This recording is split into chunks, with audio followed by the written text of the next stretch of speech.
J.W. Gibbs द्वारा 1876 में व्युत्पन्न प्रावस्था नियम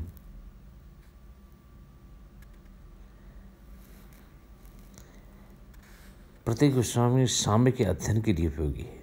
इस नियम का महत्व तो इसलिए और बढ़ जाता है कि इसे ऊष्मागतिकी द्वारा उत्पन्न किया गया है। पदार्थ की प्रकृति के बारे में किसी प्रकल्पना का आश्रय लिया गया है। इस नियम द्वारा किसी तंत्र का अध्ययन करने में इस पदार्थ की आणविक जटिलताओं की ओर ध्यान देना आवश्यक नहीं है।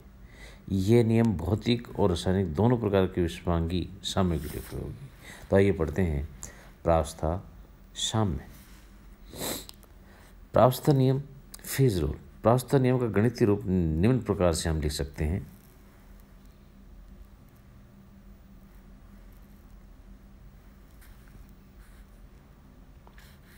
F is equal to C minus P positive 2। यहाँ F विषमांगी तंत्र की स्वतंत्र कोटियाँ हैं जिसे डिग्री ऑफ फ्रीडम्स कहते हैं।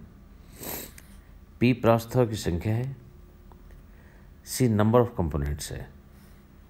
तो इस नियम को कुछ शब्दों में हम इस प्रकार से बोल सकते हैं कि किसी विषमांगी तंत्र की साम्यावस्था में स्वतंत्र कोटियों की संख्या का मान उस तंत्र के घटकों तथा प्रावस्था के अंतर से 2 अधिक होता है, अर्थात F is equal to C minus P positive 2। अब आइए देखते हैं हम प्रावस्था नियम से संबंधित पदों की व्याख्या। प्रावस्था नियम के कथन में प्रावस्था घटक तथा स्वतंत्र कोटि पदों का उपयोग किया गया है। प्रावस्था नियम के अध्ययन से पूर्व इन पदों का अर्थ भली भांति समझ लेना चाहिए।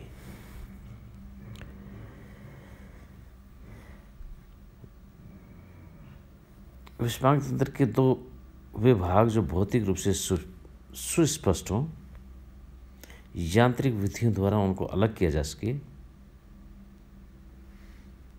अपने संगठन में समान हो, यूनिफॉर्म हो, प्रावस्था कहलाते हैं।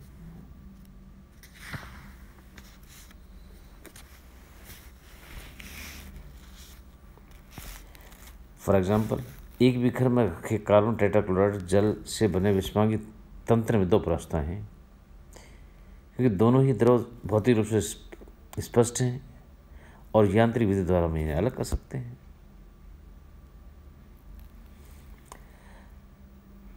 ठोस भी अलग अलग प्रावस्थाएं बनाती हैं।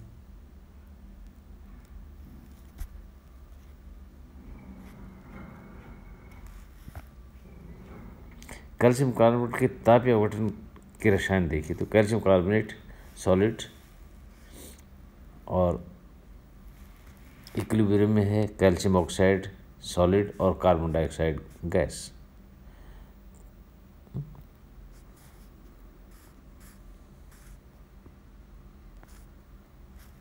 तो इस प्रकार 2 प्रावस्थाएं हुई। एक हुई सॉलिड कैल्शियम कार्बोनेट,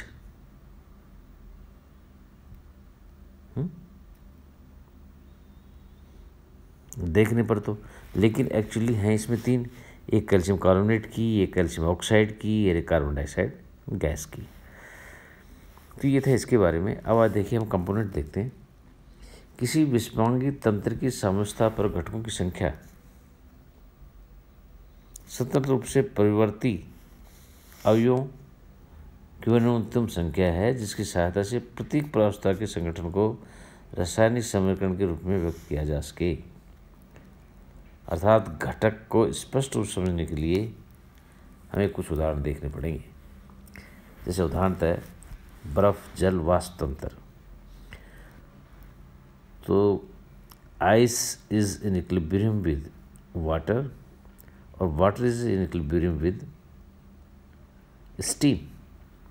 इस तंत्र की साम्यावस्था में 3 प्रावस्थाएं हैं, ठोस, द्रव और gas.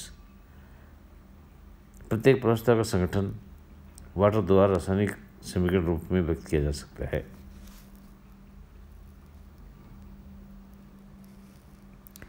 प्रावस्था water solid means ice और घटक भी इसका वाटर है।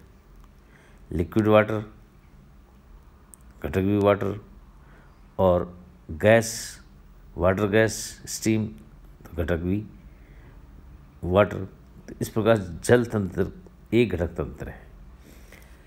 ठोस अमोनियम क्लोराइड को ले लीजिए, को जब किसी बंद पात्र में गर्म किया जाता है तो निम्नलिखित विस्मांगी सम प्राप्त होता है। Ammonium chloride solid is equilibrium with ammonium chloride gas and that is equilibrium with ammonium positive HCl gas. इस तंत्र में दो प्रस्ताव है, ठोस अमोनियम क्लोराइड और गैस अमोनियम और HCl का मिश्रण, अर्थात अमोनियम क्लोराइड गैस यदि तंत्र में 3 अवयव हैं परंतु दोनों प्रस्ताव के संगठन के एक ही अवयव अमोनियम क्लोराइड द्वारा व्यक्त किया जा सकता है, क्योंकि HCl अमोनियम समअणु अनुपात में है। आइए अब देख लेते हैं हम ठोस कैल्शियम कार्बोनेट। ठोस कैल्शियम कार्बोनेट को बंद पात्र में गर्म करने पर निम्नलिखित विस्मांग स्थापित होता है। Calcium carbonate solid calcium oxide plus CO2 gas equilibrium रहते हैं। इस तंत्र में 3 प्रावस्थाएं हैं, एक कैल्शियम कार्बोनेट ठोस की, एक कैल्शियम ऑक्साइड और एक गैस। इस तंत्र में 3 अवयव हैं परंतु तीनों अवयव स्वतंत्र रूप से नहीं, इसमें से कोई 2 स्वतंत्र रूप से परिवर्तित हो सकते हैं। अतः 3 अवयव में से किसी 2 कैल्शियम कार्बोनेट या कैल्शियम ऑक्साइड या कैल्शियम ऑक्साइड और CO2, ये कैल्शियम कार्बोनेट और CO2 का 3 प्रस्तावों के संगठन को व्यक्त करने के लिए चयन किया जा सकता है। इस प्रकार संगठनों की संख्या 2 होगी जो निम्न प्रकार से स्पष्ट है। एग्जाम्पल, कैल्शियम कार्बोनेट तथा CO को घटकों के रूप में लिया जाता है तो calcium carbonate solid, calcium oxide solid और कार्बन डाइऑक्साइड गैस। तो कैल्शियम कार्बोनेट सॉलिड के घटक होंगे calcium carbonate, calcium oxide solid का होगा कैल्शियम ऑक्साइड और कार्बन डाइऑक्साइड गैस का होगा कैल्शियम कार्बोनेट और माइनस कैल्शियम ऑक्साइड। तो इस प्रकार से हम घटकों के बारे में समझ सकते हैं।